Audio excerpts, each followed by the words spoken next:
Good morning, everyone. My name is Jack Gershfeld, and today we're going to be covering graphical user interface using AVSnap, or basically a control functions of AVSnap. AVSnap has many different modes of operation, and today we're going to stick with the control mode of operation. So if you're in AVSnap, double-click on the front page, and this is typically how you come up, where you have 8.5 by 11 page.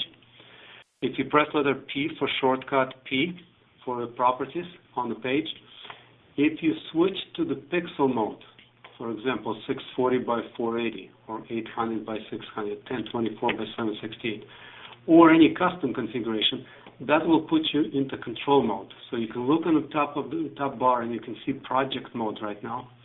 As you switch to the pixels and apply it, it will switch to control mode.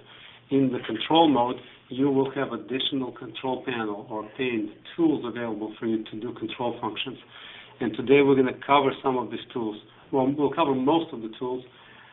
Before we go into the tools and how to control it, I want to share with you the terminal mode, because a lot of times when you're working in the design, you want to be able to control product from the terminal first to make sure that the commands are right, and then you incorporate those commands into the control code. So terminal mode is entered by just a communication mode by clicking this communication mode button right here. It's right below the run menu. When you click it, you can see that you end up with two panes. On the left-hand side pane, this is your terminal. On the right-hand side pane, this is your notepad. The important part about this is that you can send and you can receive commands in this window on the terminal, and you can also write commands on the right-hand side. So, for example, if I have something that I want to reset as RES, let's say I have a device that I would like to reset, and the command is open bracket, RES, close bracket. I can type it in the notepad, and then if I want to put comments, I can just put double backslashes and say reset. And that allows me to keep it here. If I want to send this out to a terminal, there's two ways to do it. One way is to select the text that you want to send. You can select all of it because anything after the double slashes will not be sent anyway. And you can see I can select it, and then I'm going to press F3. F3 allows you to send data. And so by pressing F3, and you can see right now nothing's happening, and because we're disconnected, we're not connected yet to the port. So double-clicking on the terminal mode, we're going to switch to UDP mode for a second, and then I'll explain to you how we set it up. So pressing F3 right now says ready to send to terminal. And you say yes, and the command is sent to terminal. Okay, if you need to clear this command, just use a little eraser button, and you can clear the command. Okay.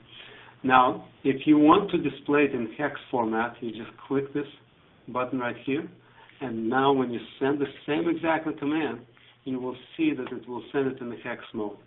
That means open bracket, RES, and then close bracket. Sometimes you would want to send a carriage return with the command. So there's a couple of ways of doing it. One way is $0D, that's a hex number for carriage return, and then if you send it together, it will send both the command and carriage return. As you can see, there's our 0D that came behind it. So you can, in the notepad, you can add hex commands, or you can use a regular ASCII command, and all of them can be sent to terminal. And that's a good way to communicate with the devices beforehand, before you start programming them in the hard code. So let's go ahead and look at the setup on the terminal. And on the terminal, when you double-click on the terminal window, you will have a communication setup property box.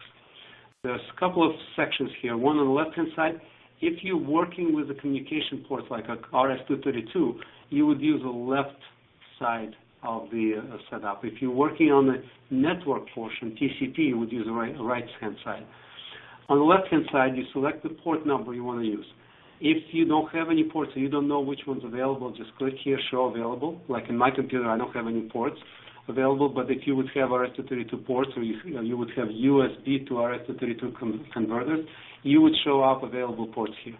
You'll select available port, select the speed, and all the settings that are required, and you're all set. Okay. And if you want to go and send data using the TCP communication, there's a couple of ways of doing it. One is to use what we call a UDP mode. If your device is capable of receiving UDP commands, or what we call broadcast commands, then you would use a UDP mode. And usually broadcasting is done on 255, 255, 255, 255. The port will be determined by your device, and finally timeout. Once you set this, in this case I put this for demo purposes, you can also decide which adapter you want to use. If you select all, data will be broadcast across all of the NIC, or network interface cards. But if you only want to set to a specific network card, so let's say I have my hardwire connection, which is Qualcomm Materis, click on that. Now it will only send to this card. The rest of the cards will not be sent. And then if you want to go TCP, unclick UDP mode, then you would go to a specific TCP. So let's say 192.168.1.25. Let's say if you have this, typically port 23, that's your telnet port 1000, and that's how it will be configured and set. Okay. So it's very quick and easy to do it. You can do some limitations or put some filters on it. For example, you can make sure that now no carriage return is transmitted. You can make sure that no spaces are transmitted, or convert notepad letters to capital. If your commands are capital only letters, but you want to type any letters in your notepad, then you just say convert it before transmitting. And finally, you can repeat transmission. Repeat transmission means that when I send F3, keep repeating the same command. Right here on the right-hand side, you can say how fast you want to repeat this command. So the copy speed is how fast you're going to send each individual character. The pause character is the character that you're going to see, that you're going to pause before transmitting the next character, and then how long you want to pause. So let's take an example. We'll go to UDP command, 255.255.255.255, and I'll go to 30303. I know it's empty port. And let's go ahead and do the copy speed of 0.5 seconds. The pause character is going to be closed brackets, and the pause is going to be for 1 second. So I'm going to say OK. So you can see I'm going to clear this terminal, and now I'm going to say repeat the command. You see right here, repeat the command. And right on the notepad it says repeat right here. It's only going to repeat what I highlighted. So if I highlight this and I'm going to say send F3, you can see how slow each character shows up, but then it waits. And then it sends the next one, then it waits. And it sends the next one, then it waits. And then it sends the next command and so forth. Okay. So that gives you a good idea if you want to repeat the command, continuously send to see that it responds, or if you're pinging something, you can just continuously ping it until it responds while you're troubleshooting the wiring. So go ahead and turn off the repeat command. There is your notepad, no more repeat command. And then what I do a lot of times, I build up all of my commands here for the device I'm trying to control, make sure the device is fully controlled by this, and then I just copy this command into the code. So that's all you need to know about the terminal. You can disconnect it right here. And there are some other functions, but pretty much this will solve all of the issues on the typical installation. So I'm going to go ahead and close it. And the nice thing is you can be on the page where you're designing, and you can switch to the terminal page. You will maintain all the data. It's going to save with the file, and then you can switch back to the design mode. So you don't need to add additional pages or special pages. You can just use the same page. Well, let's go and review some of the active objects or control objects that are available for us. And we start with the most important one, and that's a communication object. So we'll go TCP object. So I'm going to click on the TCP, and I'm going to put it here, and I'm going to pick up a COM object and put it right here. And I'm going to do FTP object, do it right here. And we'll do also the mail object. Do it right here. And I think that will do right now. I'm going to call the page object. And the reason is because I like to keep those objects on a separate page when I design things. And the reason is because I can put comments for each of the objects and say what I want to do with this. So let's go ahead and add another page. And that page is going to be our home page. And I'm going to call it home. Now, if anybody wonders how I changed the names, I right-click on the tab itself, and I change it to home. If I want to move the pages, I just click on the page and I move it, and you can see there's a red bar, and wherever red bar goes, that's where the page is going to go. So let's go back to the pages, and we're going to start with a TCP object. You can see I'm going to double-click on the TCP object, and this is my object ID. So if I'm controlling a specific device, for each device I'm going to control on a network, I need a TCP object. So typically you would probably have 3 or 4 TCP objects like this. And let's say this would be my projector, so I'm going to say PJ1. That's my projector object. And the host, let's say 192.168.1.80. Port number 23. And local port, you don't need to use local ports. It's only used in special circumstances, so just leave it where it is. A timeout, I always put 1,000 milliseconds. That seems to be the magic number. If you go lower, it will take a longer time. If you go higher, it will take longer time. But 1,000 milliseconds is very good. And it's operating system related, so I would not change anything from 1,000 milliseconds. Buffer command delay, we're not going to touch right now. It basically says how long you're going to delay before you present the data to us, but we don't need this at this point. And I'm going to apply this. As you can see, as I applied it, it changed the setting here. So as my ID is PGA, I have the host, I have everything here. If I go to next object, TCP2, let's say I have my cable box that I'm going to be controlling. So I can call it cable. The same thing. I would call 192.168.1.81. So it's sitting on a different network. The same port 23 and timeout 1,000 milliseconds. So for purposes of demonstration, this is going to work just fine. So now you can see I have 2 objects. They have 2 different names, those objects. Therefore, when I address things to PJ1, I will control projector. If I send command to cable, I will control the cable box. All right, double-click on it again. And one on the bottom, you will see there's 2 triggers. And triggers actually allow us to interface our control code to the TCP object. This is what drives everything together. This is how control code can communicate with those objects. If the character comes in, it will go to this routine. But a lot of times I want the routine to be the same as the ID object. So what I can do, I can click the trigger name. Do you want to rename triggers? Yes. Update code? No, we don't have any code right now. But you can see now it's a PJ1 on character and PJ1 on error. I'm going to go ahead and create 2 of these routines for right now just for demonstration purposes. And I'm going to press F11 to see the code itself. As you can see, I created a procedure called PJ1 character. So that means when any character arrives to this port, and anything comes back from my projector, let's say I send the command turn projector on, and I get a feedback projector is on, the character that says projector is on will arrive to this routine, and that's where I can capture them. If there's an error, that means I'm doing something to this port, I cannot connect to the port, or port times out, or anything happens, then it comes to this routine called PJ1 error.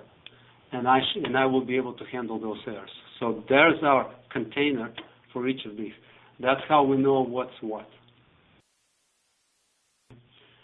So the actual code in a second, we'll talk about the actual code. But you can see if I start typing PJ1 and put a period after that, it shows me all the commands available for PJ1.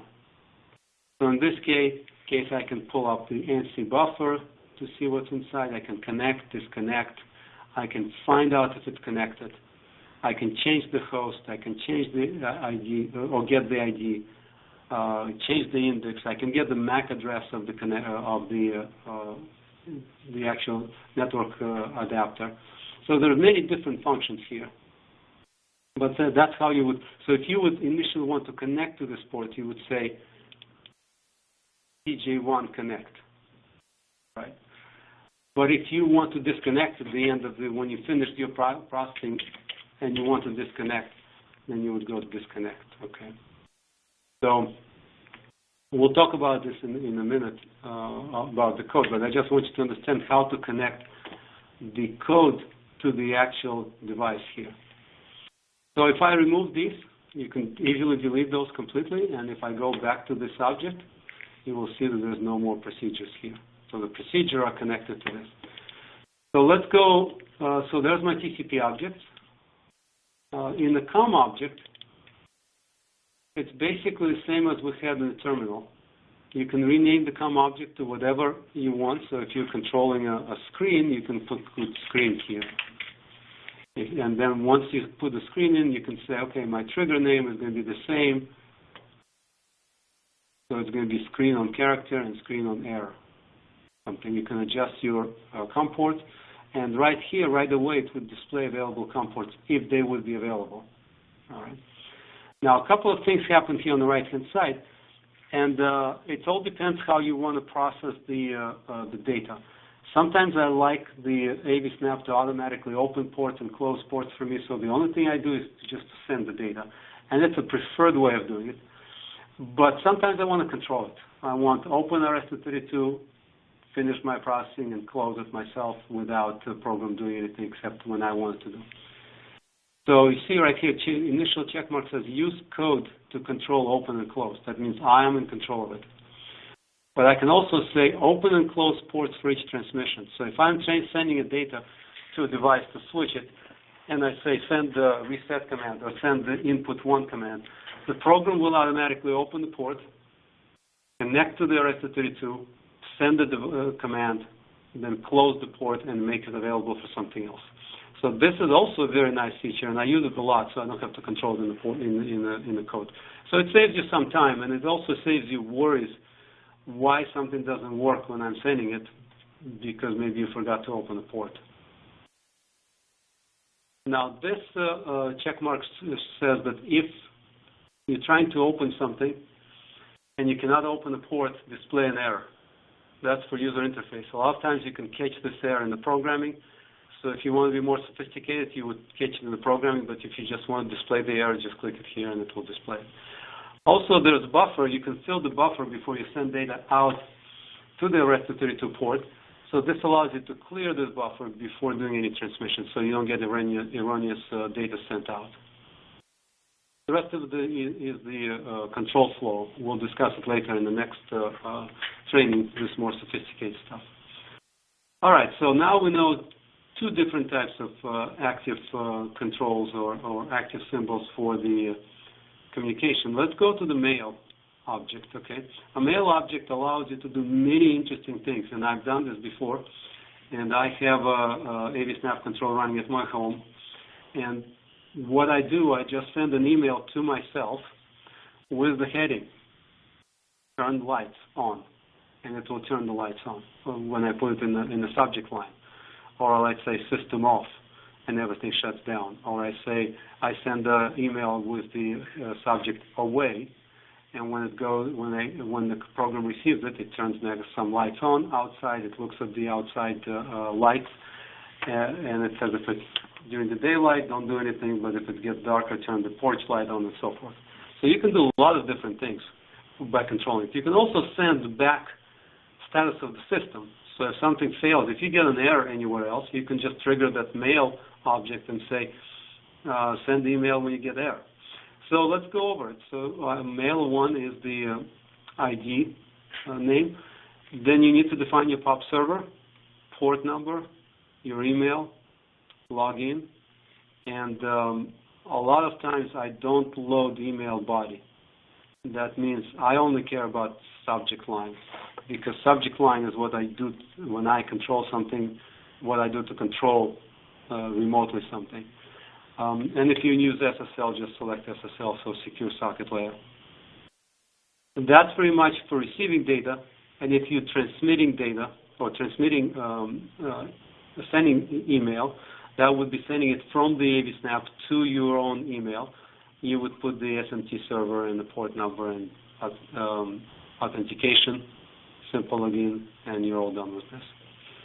So, and again, you can use SSL, and I always recommend to use SSL when you're transmitting information.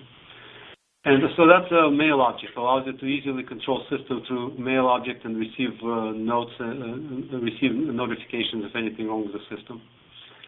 The final object is the FTP.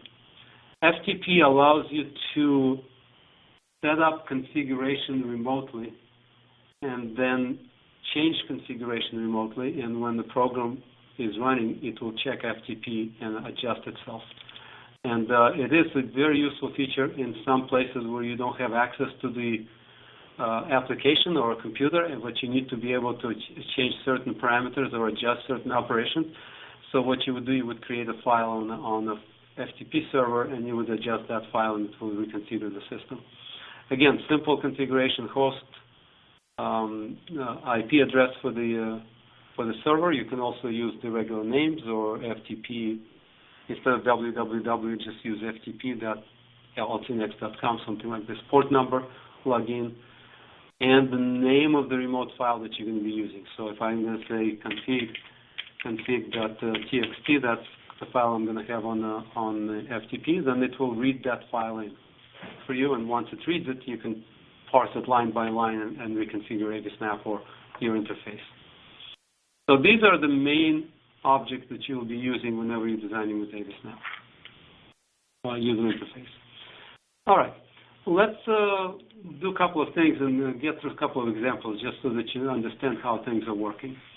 Right here on the menus, you will see examples, and the one that we're going to use are control examples. These are examples that give us some information on how the AVSnap is programmed.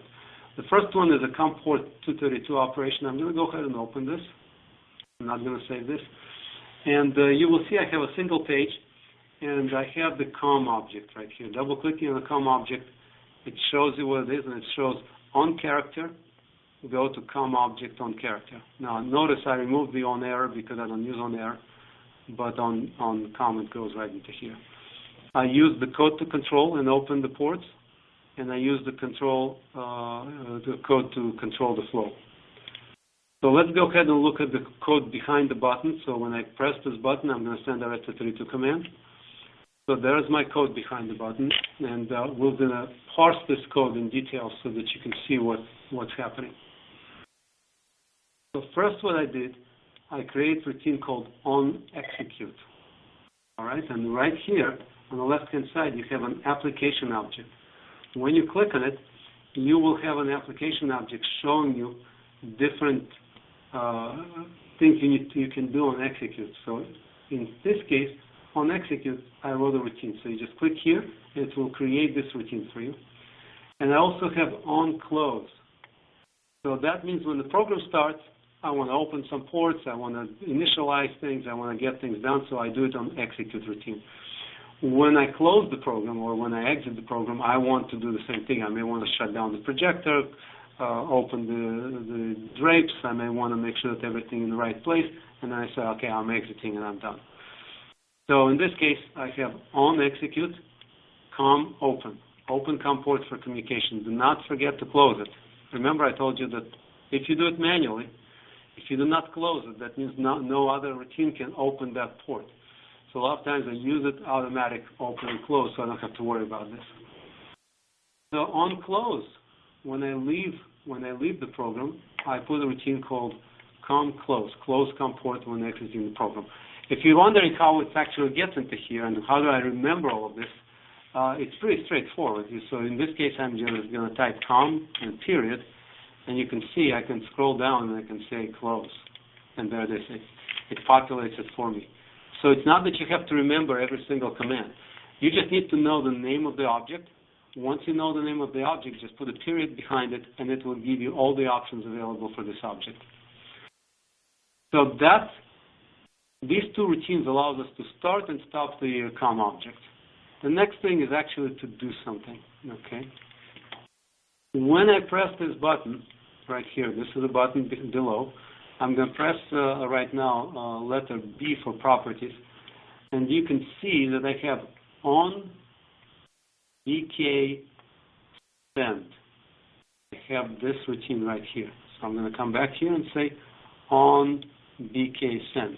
Now, if you have a long program, you may have so many routines, it's going to be hard to find the routine. So right-click on the button, show code, on-click, and it shows you this button, the code related to this button only. You see it outlines it, and you can see it right here. So you can look at the individual code, or you can look at the main, and it will show you everything here. So I usually go right-click, show code, on-click, and there's my button. So this is what I'm sending. I'm sending to COM. That's my COM object right here, ID COM, period, write string. So I'm going to write string, okay? And then if I want to include the string, I'm going to put open quotes, my command, and close quotes. If I want to include a carriage return, I would put plus and then #13. And I'll explain to you. In AVSnap, when you write the code, you need to use a decimal representation of the ASCII commands. The sign says decimal, and then actual command is 13, which is the same as hex 0D.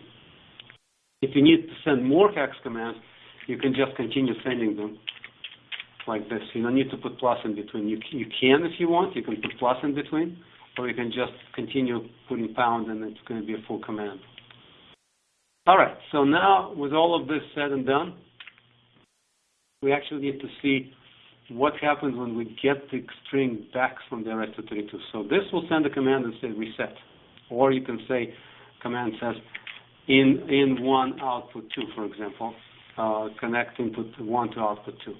But what do we do when we actually looking for the information coming back? So let's go ahead and look at this object right here, COM object, double-click it, and you can see this is what we're looking for. COM on characters. So on characters, this is where you're going to go, okay? So let's go ahead and come to here and say, here's my COM on character. You can always right-click on the object, show code, and go to that subroutine. You don't have to search for it. So anything that you need to do, you just right-click and go right to the code. Okay. So on character, when the character comes in, the first thing it's going to do is going to create a variable called S, and that's for string. So I declare the variable. I say the variable is S, and I'm going to define the variable as a string.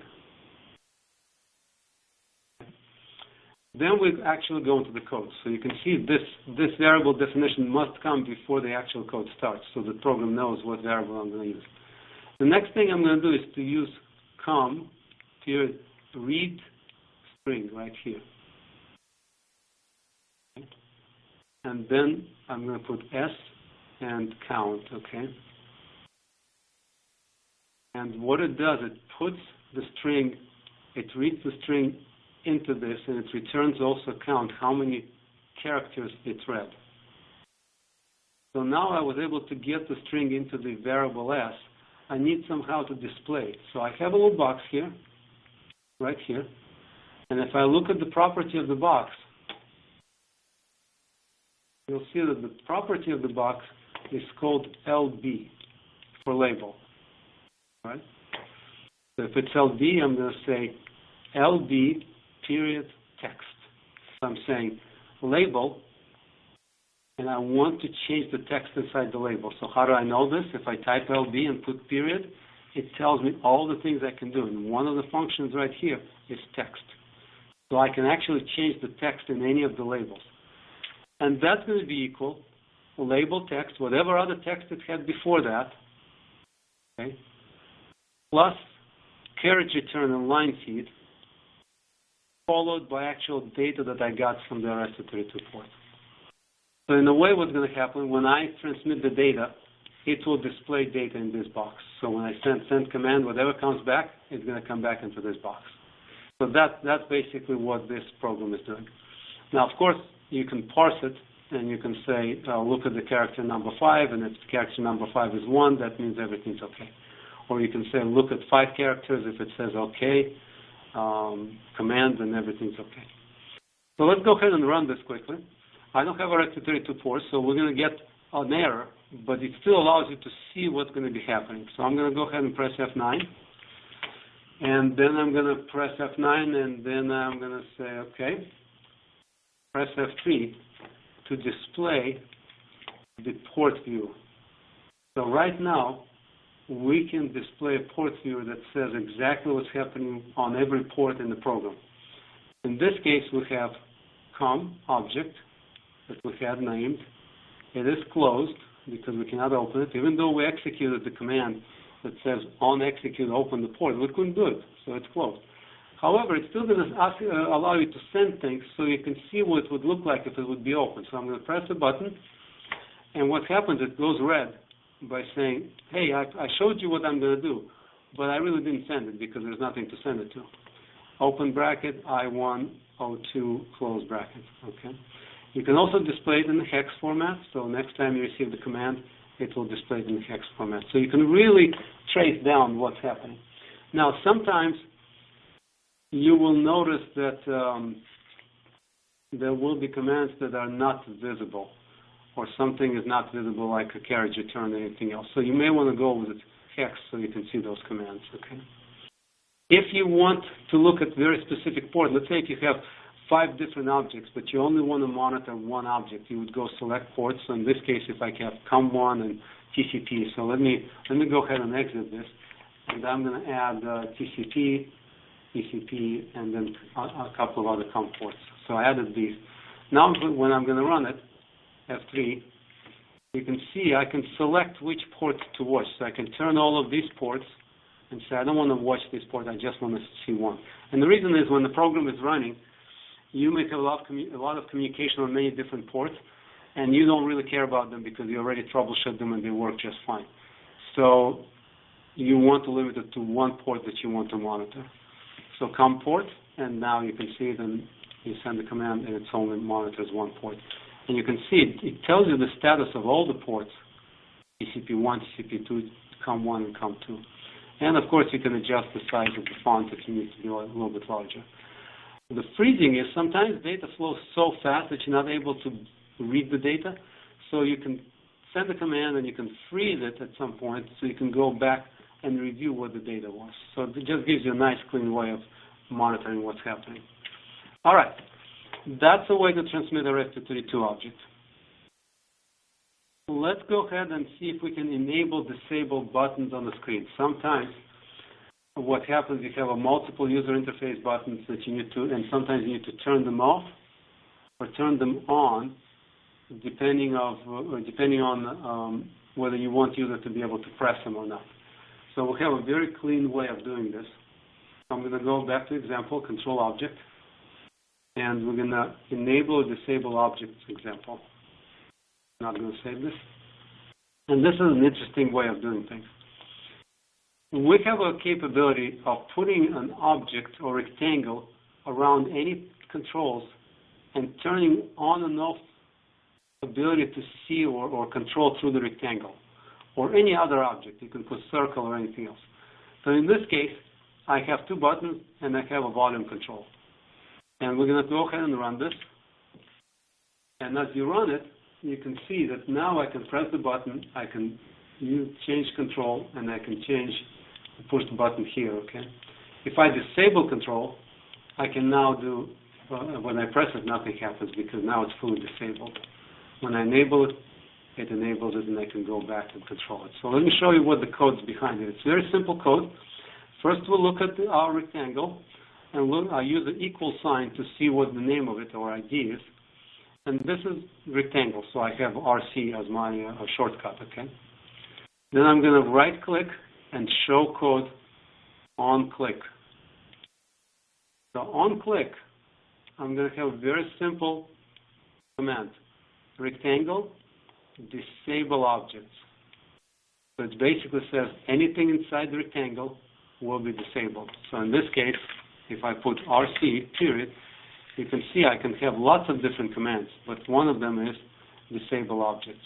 Okay. We can rotate, we can do many different things, but that's the one I care about.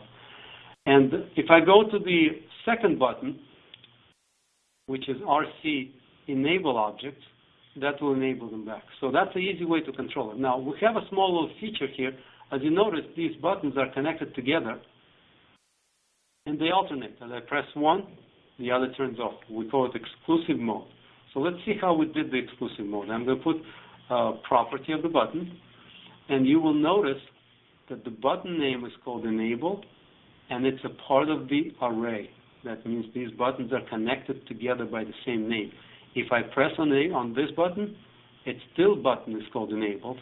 See, both of them called the same name, but this one is index 2, and this one is index 1. So the button on the left is the first button in the array, and button on the right is the second button in the array. They're both enabled, they're visible, but right here I said exclusive mode. Once I put exclusive mode, that means only one button can be down at any given time. All right, so, and I also have to change to make sure that it's a toggle button mode, okay, so we can toggle. So exclusive mode puts them in. So the last thing I had to do is to make one button down during the startup. So I'm going to click on the down button, and you can see I selected here as down. So if you can have it up or you can have it down. So what effect we have on this when you run it? To remove my when you run it, you have the exclusive mode operation. The other nice thing is when you run the program, you can actually see the code that you're running, and by clicking right next to the code, you see this line? I can click right to the left of it, and I can enable the stop points, or a place where I can just stop and see what's happening. So this is enable. So let's go ahead and enable it, or disable. Press disable control, and you can see the program stopped. There's no execution after this. It didn't do anything, and the reason is because I put the breakpoint right here. So for you to move forward, you actually need to run and press F9 or step through the program. So I'm going to run it again, and now it's running again. Okay. So, and if you want to disable it, you can disable it. So in real time, you can monitor where the program is going, and you can stop and start the program in real time. If you have variables, you will see all the variables on the right-hand side, and you will see the value of the variables at the time you stop the program. So it's very easy to troubleshoot the program. All right, let's go to a slider programming example. So these we were able to turn off and on objects. Let's go ahead back to the example. Control object, and we're going to go to a slider programming. Here's my slider. Let's open this. All right, this one has a little bit more meat on the code, and you'll see if I press F11, the code is a little bit more sophisticated. If you come here, I have a bunch of little procedures here for each of the buttons I press, and we also adjust a lot of text here. So let's just look at, let's try to dissect it and see what we have here. We have a slider called SL1, another slider called SL2, and a click me button. So when we click it, something's going to happen. Then we have another slider, SL3 and SL4. We also added plus and minus buttons, so button 1 and button 2, and then we have button 4 and button 3 here. So they go up and down. And we also put text in between. So label 3, label 4, label 2, and label 1. And the text in between actually going to display the values. So let's see how it works, and then we'll come back to the code and see how we made it work this way. So I'm going to go ahead and press F9. And now that I press F9, I can, if I click here, you may not see it on your screen, but the sliders automatically move. I don't have to do anything. I just click it once, and it moves from left to right all the way to the end, hits the end, and then comes back, okay? And the numbers are shown here. This one is a manual slider, move with a stop at the end, okay? So I can press it, hold it, and it will stop at the end, or I can press it, hold it, and stop on the other end. Now I can also press it anywhere here on the actual slider, and it will also continue moving. So I can press it here, and I can press it on this side. All right. Now this is a little bit different, even though I can go ahead and increase it, but now when I press on the slider, it will stop exactly where my mouse is. So anywhere my mouse is, that's where it's going to stop, instead of stopping, incrementing only one time. Now when I press and hold, it actually moves up and down. So let's go ahead and dissect it and see how it works. Let me move this. Let's start with this. These are slider 1, slider 2 are just passive sliders, so I'm going to go click me, right click, show code, and on click, and see what we're doing. So the first thing we did, we defined an integer, variable I, and it's an integer, and that's what we're going to do to actually rotate it from I equals 1 to something else. So you can see when I start the procedure, I say for I equals 0, so the value is 0, to 100.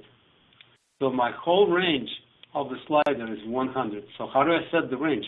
If I click on the slider and go to properties, you can see that this is your current position, this is the minimum, and this is maximum. So from 0 to 100, you can put 0 to 1 million, it doesn't matter, whatever you want to put in here. You can also put it from -5 to +10, depending on what the setting is and what you want to control. Now, default position is 0. Now you can definitely set default position 50% or 50, and it will start here when the program starts. So let's go back to here. For I equals 0 to 100, begin. SL1, which is this guy right here, and then we use the keyword position. Now again, as I told you before, there's no magic in these words. So if I put SL1 and press period, I will find here a position. I can find minimum, maximum, you can change, you can do the image index, you can do lots of different things, but the position is right here. So when I select position, then you can just say equal to something. So in this case, the position is equals I. So that I that we're going to increment from 0 to 100, that's going to be our position.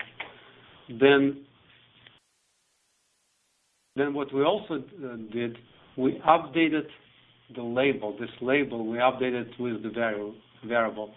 So this is a different routine. It's called SL on change, okay? So on change, do certain things and update this label. So we'll go, it's right here, so we can see it. So what I did, I wrote a little procedure. So instead of doing it on every little line, I just have a procedure, and it updates all 4 labels at the same time.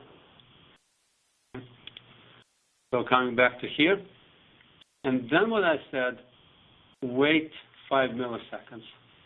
Because if we don't wait 5 milliseconds, then it's just going to be way too fast. You won't be able to see for the demo. So this is a good example of the application feature where you can just put the program to sleep and say sleep for a second or sleep for 2 seconds. So let's get app dot. There are so many different features you can do on the app object.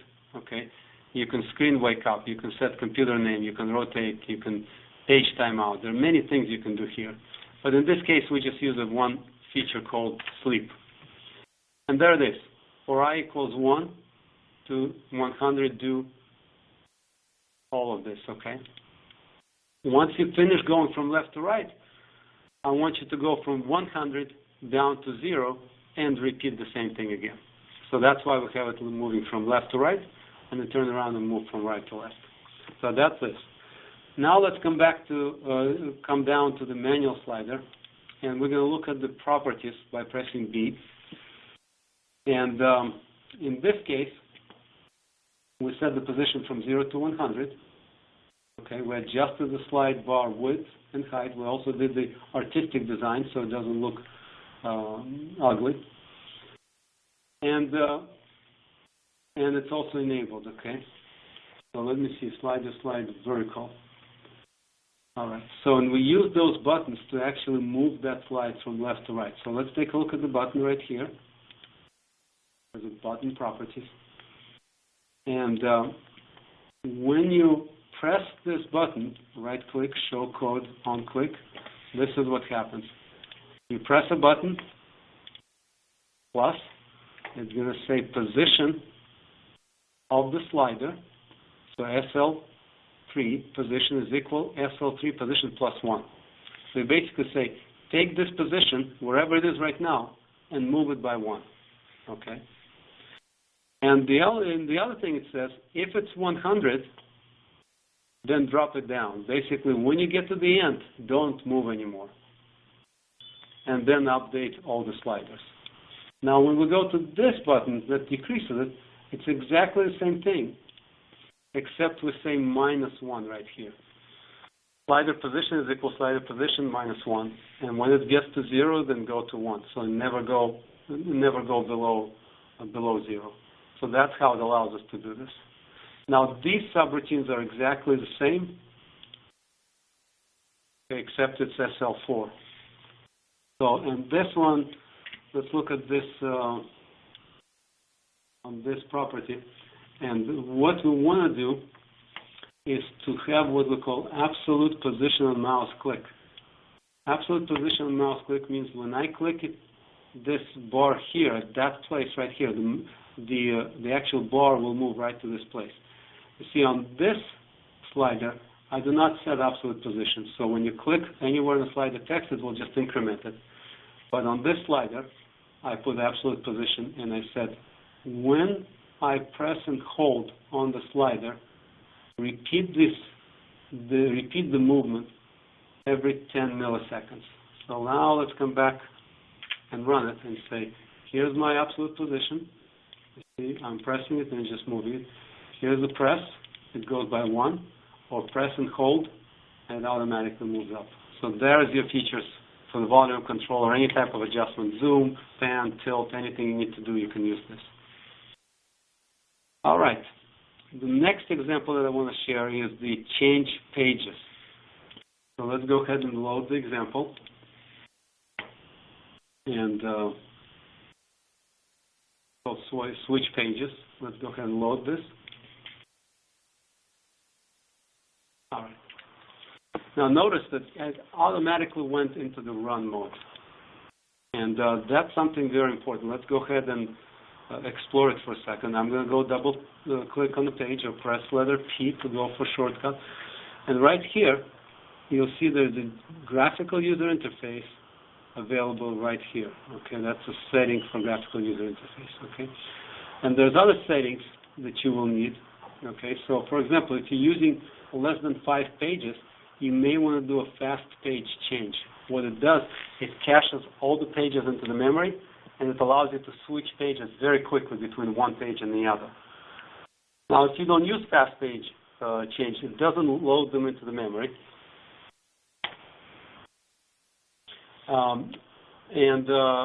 What happens is it has to reload it every time you start it. Now, the question that just came up, where are these libraries, where the samples are? When you load the AVSnap, it will have those samples loaded. So it's already menu here. Just go here, control object, control project, and it will have all of these already loaded. So if you are using AVSnap right now, you already have all these examples. Okay.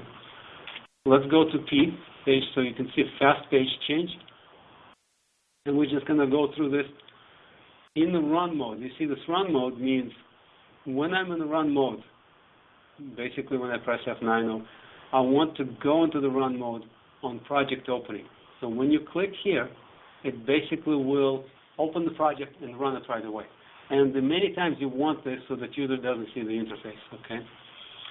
A lot of times also when you use the touch panel, you may not want to see the mouse at all. So don't show mouse pointer in run mode, okay? And you also want to disable cursor in executable file. If you have multiple displays, let's say if you have 3 or 2 displays and you want to make sure that your application forced into the primary display, then you just force it into primary display right here. And finally, if you design the program for a certain resolution, but then you have to move it to something else, you don't want to change it right away to new resolution. You just want to kind of scale it. So you can scale it by pressing scale to the monitor. Once you scale to the monitor, it will scale to the full size of the monitor. And finally, on the graphical user interface, you can make it movable if you want, or you can make it top left, or you can attach it to any corner. You can adjust the logo that you want to use. And so we will go a little bit more into these details when we go more advanced, but main thing is that you can adjust it to anywhere you want. Okay, I'm going to go ahead and apply this. Let's look behind the code. I have main page, then I have page 1, 2, 3, and 4. If I run this, this is how it's going to look. Page 1, there's page 1, go back. Page 2, go back. Page 3, go back, and page 4, go back. So it's a simple little program. Let's go ahead and right-click and show code what it looks like. And the code is very simple. We go app 1, which is your application. That's right here. This is your app 1. Okay. And app 1 has a feature called show page. And then you actually show the page name. So whenever you put the name here, that's what you're going to be using here. So for example, if I change this to page number 25, okay, and this is page 1, when I run the program, you can see I just broke it. It doesn't go anywhere. Page 2 still works, but page 1 doesn't work. So if I come back here and change the code to page 25, because that's the name of the page here, and if I run it, now it works again. Now you don't have to stick with numbers. You can say my page, and come back here and put my page here. That's identical. AVSnap doesn't care what you use there as long as it's identical to this, okay? So all of the buttons do exactly the same thing. It just shows the page. If you, as we described before, if you go APP1, which is my application object, and in this case you want to show page, just press letter S, and it says show page, okay? You can also show layer. You can set volume of your screen or computer volume. You can sleep monitor. You can start to speak. You can start speaking strings. So we actually have a string to speech conversion here. So you can, and we can talk about next time we talk about controlling. We can go through this, but you can program it to speak, and you can play audio if you want with the speech, or you can just do text-to-speech converter. It will do just fine with this. So that's a really neat feature. All right, so you can see how we were able to change the pages. The next example that I want to go through, okay, I want to go through switch layers. Oh, there it is, enable, disable different layers, okay. So let's go ahead and load this.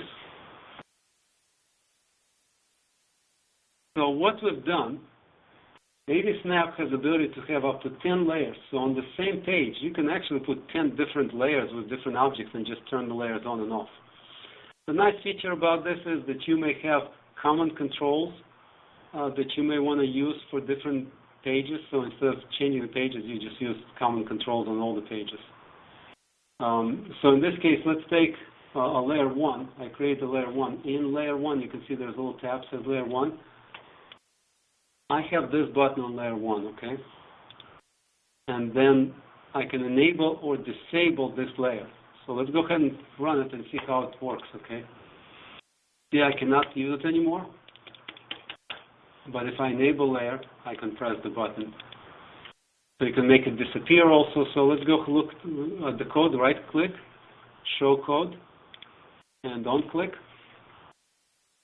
And again, it's very simple. You put application, in this case app, disable layer, then you specify the page number or the page name. In my case, it's page number 1, and then you specify the layer. The layer is 1. So in this case, I have layer equal 1. Now, you can have spaces in between if you want, but I recommend not to use too many spaces, so that sometimes I've seen people using 2 spaces, not realizing it, not able to control it. So if you don't use spaces, it's much easier to count for. So app disable layer 1. And then if you want to enable it, you just put app enable layer, the same page, and layer 1. Okay. And of course, you can make it visible or invisible. So that gives you a very nice control over the layers, and you can enable layers, disable layers, visible layers, non-visible layers. All right, and the final, we have a final example that I want to share with you is this one. Is kind of interesting. It's a little test pattern software that we did. And what I did, I created multiple pages with the little patterns here. So there are video patterns that you may want to do, alignment patterns, or anything. You may have a laptop and you want to have little patterns. So all of these are just lines. You can see I can move those lines. So you can design them in AVSnap, position it exactly the way you want. Like I like red, green, blue if I do alignments, especially if I'm transmitting over different media. I want to make sure nothing is delayed. And then I say, okay. Now in this case, I did 640 by 480 or 1280 by 1024. So you can see I press it here, and now there's my pattern, okay? And bandwidth test. So you can pretty much design anything you want with AVSnap. But that gives you a good idea of how to kind of design the pattern. So that pretty much ends for today. What I'm going to do, I'm going to stop sharing just for a second. The screen. I'm going to change it to webinar. All attendees are muted and may unmute themselves by pressing *6. Okay. And then we have this. So one question, and I went ahead and I start sharing the screen again. I'm looking at the chat, and one question is,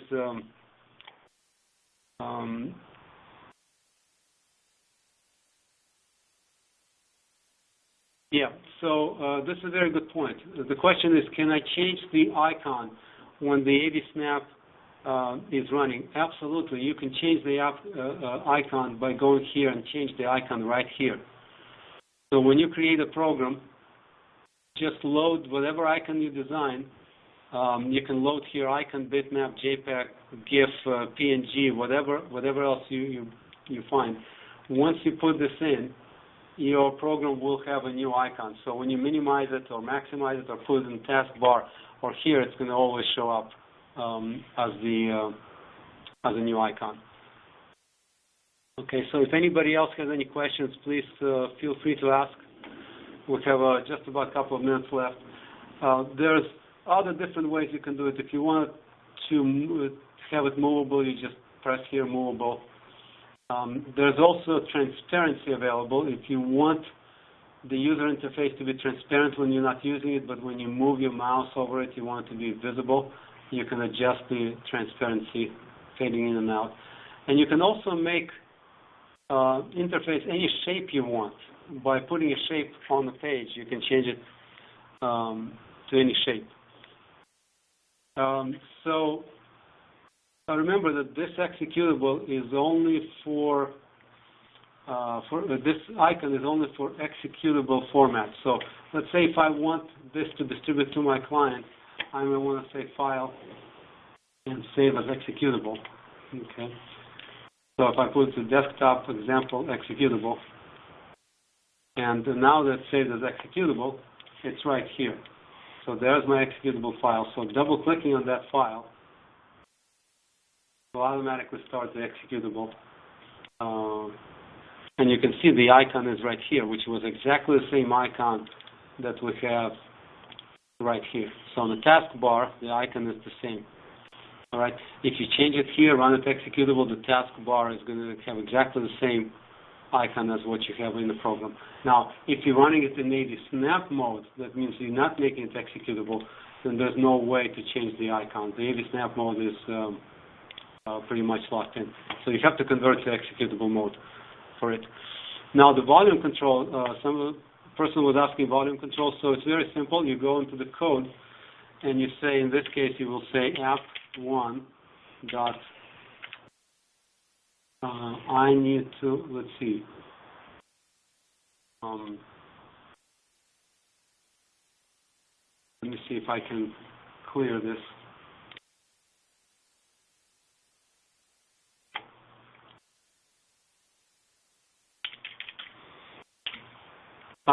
I will show you next time. I'll show you the volume. There is a command that you need to put in that will give you volume control for the